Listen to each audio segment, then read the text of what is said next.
Welcome everyone to Allergy Smart TV. I'm your host, Aaron Dwyer. Sorry, today we're having a little bit of technical difficulties. I'm down 2 fluoro lights and 1 halogen, so running on bare minimums and a little bit erratic today. But as usual, Sunday it's Allergy Smart TV Day. So I wanted to get this out to you. We've had a cracker of a weekend this weekend, one thing after another, and I'm sure you can all relate to that. You all have weekends where just everything is, from the time you get up till the time you go to bed, it is just full on. Well, this week I want to talk to you about parties. So we, as anaphylactic, food allergic parents, come across this all too often, where we have to attend parties, because that's part of being friends, is to attend friends' parties. And the best way to approach that is, in our case anyway, the way we approach children's parties is very down to earth and very common sense type approach, and not get too excited or erratic about the whole thing. I approach things differently to the way that my wife approaches things with regards to parties. I'm quite forthcoming with taking the children to the parties and just being vigilant of what goes on at the parties. My wife tends to be more worried about what goes on at the parties and how to approach what's going on at the parties. But everybody's different, everybody approaches it from a different point of view, and that's okay. So let me tell you a little bit about the strategies that we use to minimize risk, because that's all you can do, is try and minimize the risk of sending your children off to parties where, of course, there's going to be usually more than a few kids, and of course there's always food involved.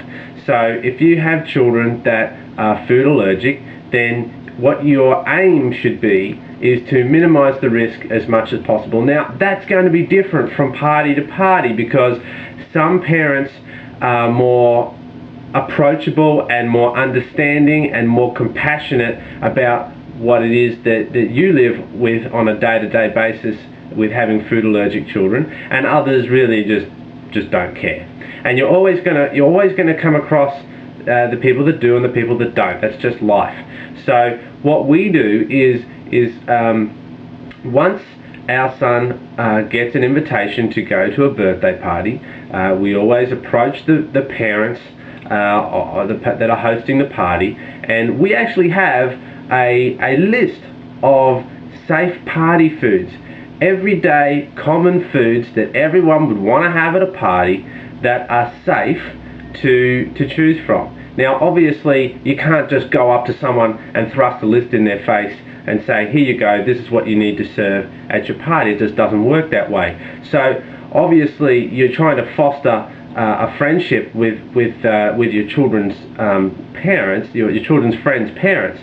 But at the same time, we've created this list. Everybody in the class and everybody who he is surrounded by already knows that he has this food allergic condition, and so therefore they're already in the back of their mind that, okay, they're going to invite this child along. There could be issues here. So what we do is that we've just got a couple of sheets, and they're just in a Word document, and everybody's going to be different. Even between where we live in Australia to other parts of Australia, foods are going to be different. Everybody's allergic, everybody's food allergens are different, and different parts of the world will have different standards of food.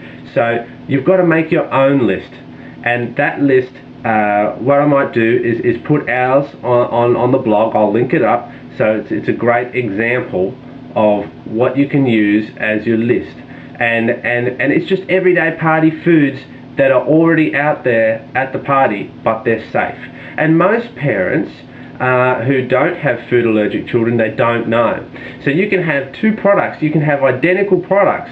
You can have products that have, in our case, the product has dairy, and the exact same product that doesn't have dairy. And if you don't know which one to get, for a non-food allergic parent, it's a major deal to have to go shopping and think about all this sort of stuff. All they want to do is say, I want to help, I want to reduce risk, what do I do? Well, here's a list of safe foods with brands, and you go and just buy that one, that one, that one, and that one. You pick the foods you want to have, as you already have done that in your head anyway, and just buy this one, this one, this one, and this one, and that's what you need, and it'll all be safe, and then you don't have to worry, and then we don't have to worry, and then everybody's happy, and then our son doesn't have to worry, and everybody's happy, because then there doesn't have to be a big cleaning fest that goes on during the party. That never happens anyway, and it just, everybody's awareness is just on the day, it's a lot safer and reduces the risk.